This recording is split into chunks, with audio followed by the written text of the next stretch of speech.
જૂનાગઢમાં મહંત તનસુખ ગીરીના નિધન બાદ ભારે વિવાદ થયો છે ત્યારે સંતો એકબીજા ઉપર આક્ષેપ અને પ્રતિ આક્ષેપ કરી રહ્યા છે ત્યારે ભવનાથના મહંત હરિગીરીદ્વારના સમર્થનમાં આવ્યા હતા। આપને જણાવી દો કે મહેશગીરીના હરિગીરી પર કરેલા તમામ આક્ષેપો તેમણે ફગાવ્યા હતા। અલ્ટિમેટમ સામે પણ મહેન્દ્રગીરીએ વળતો પ્રહાર કર્યો હતો।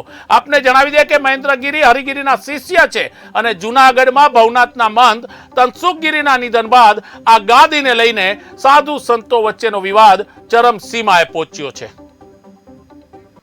જે મહેશગીરીજી મહારાજ દ્વારા જે આક્ષેપો કરવામાં આવ્યા છે એ બેબુનિયાદ છે અને પાયાવિહોણા છે।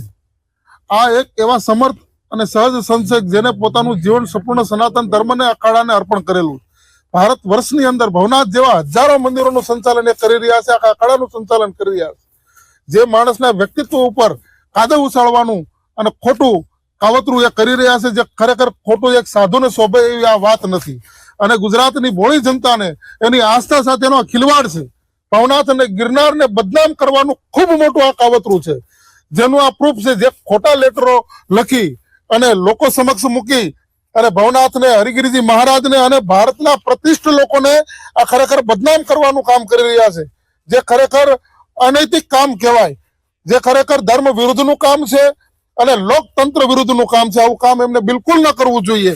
આ જુઓ એમને જે લેટરો મૂક્યા છે પંચદશનામ જૂના અખાડા તરફથી ભૈરવ જયંતિના દિવસે જ્યારે કુંભ મેળાની ધજા લાગી એ દિવસે અખાડાના તમામ ભારત વર્ષના પદાધિકારીઓએ મળી અને હરિગીરીજી એટલે અમને કાયદા પર પૂરો ભરોસો છે।